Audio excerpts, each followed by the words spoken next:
the best of the week on Relevant Radio. I want to share with you first a little bit of where the inspiration for this show came from or why it matters to me. So I already mentioned to you, I grew up in this good Catholic family, right? We're listening to Relevant Radio on the way to high school. I was sort of the rebellious teenager, black sheep, I called myself, of this family, of this very good family. My sister was discerning religious life, right? And I was just kind of, playing football and doing less savory things, right? All that changed for me toward the end of my time in high school, when I had a very powerful personal encounter with Jesus in the Eucharist. So Pope Benedict XVI, in his first encyclical, Deus Caritas Est, God is Love, said, being Christian is not the result of an ethical choice or a lofty ideal, but it's the fruit of an encounter with a person who gives life a new horizon and a decisive direction. And up to that point in my life, the first 18 years of my life, the faith for me had been sort of a cultural heritage, or you could even say cultural baggage. I felt more guilty maybe than most people did when they did bad stuff. It felt like a philosophical system that was maybe a little bit antiquated, or an ethical system that was maybe a little bit repressive or dated. And then all of a sudden, I met Jesus, right? I met God as a person. He became a reality, not just a figure in the sky, and everything changed. And I sort of discovered with St. Augustine, his famous quote, right? Late have I loved you, O beauty ever ancient, late have I loved you.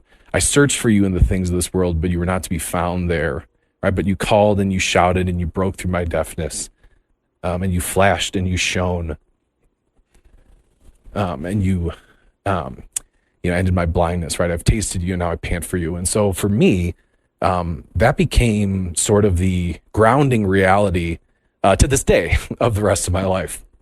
And I realized and I learned, one of my favorite songs from Dave Matthews is the song Gray Street. And it's effectively about that. It's effectively about how most of life is gray, human life, without religion, without God. It's in some ways, it's not a very hopeful song because it's reflective of, so for the first time, started to see the world in color and wanted to give my whole life to God. And so I went to college as a political science major, and I wanted to go to law school.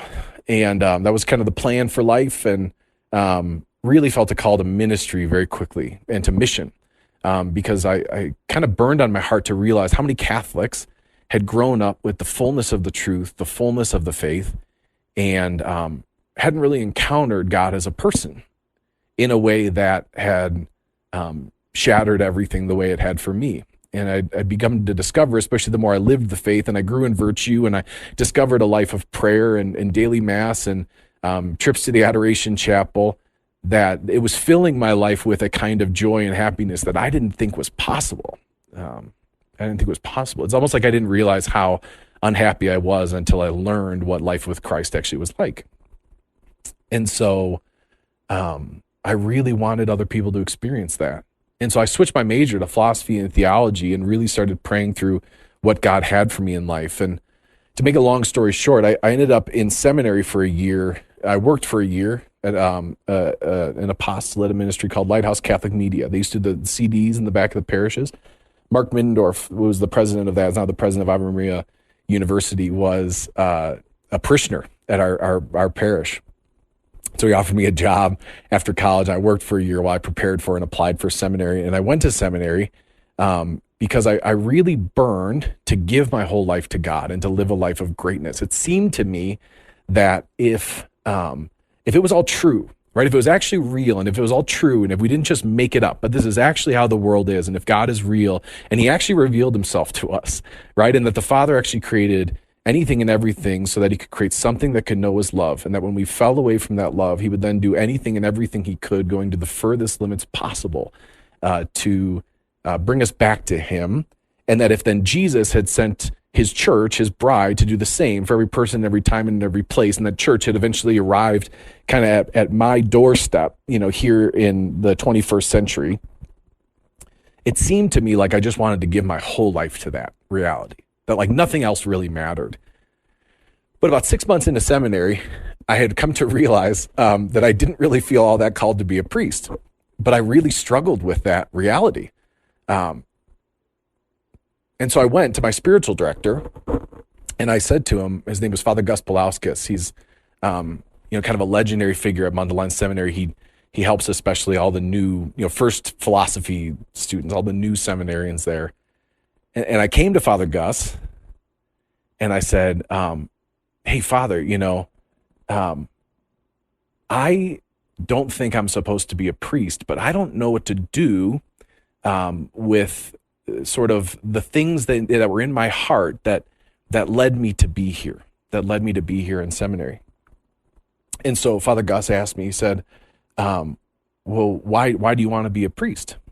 And I said to him, because I was really kind of torn up about this, where I'm like, I don't want to leave, God's will behind, but I really don't think I'm actually supposed to do this. But what do you do with the desires that led me here and the desires that are in my heart for greatness and for holiness and for mission? And how do you make sense of all these things? And so he said, why do you want to be a priest? And I said to him, well, Father, I met Jesus when I was 18 in the Eucharist, and I want to give him my entire heart.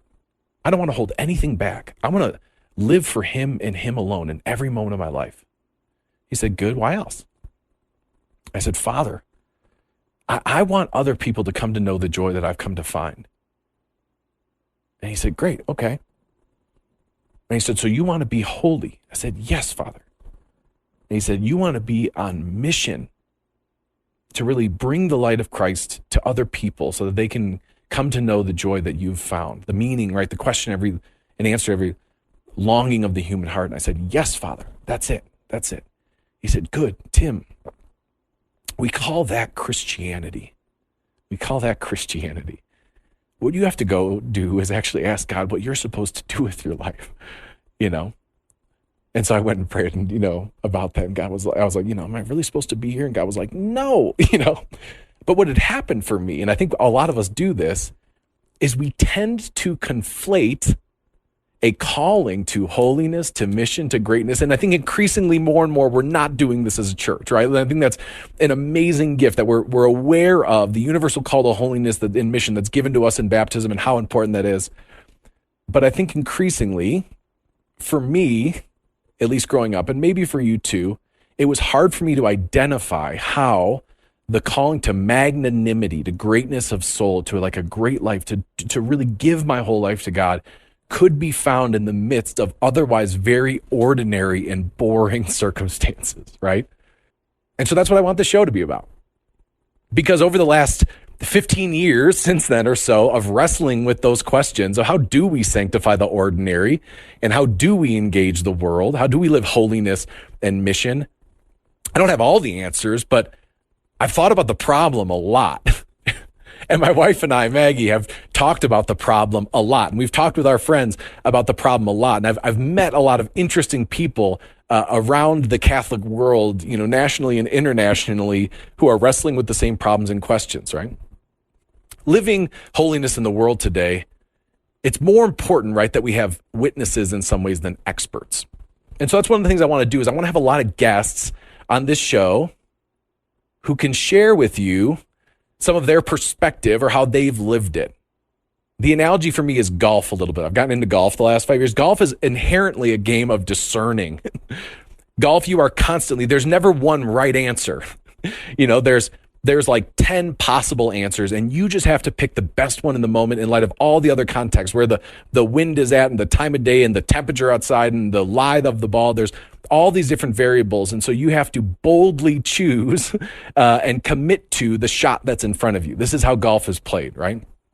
This is also how lay holiness is lived. There is absolutely right objective truth, and there's objective right and wrong, but inculcating that, bringing that to bear on the circumstances of each of our lives is not as easy as it seems at times, right? And what is God saying in this moment? That was the Best of the Week on Relevant Radio. The best way to listen to the Best of the Week is on the Relevant Radio app, free and always free. Download and share the #1 free Catholic app today in the App Store.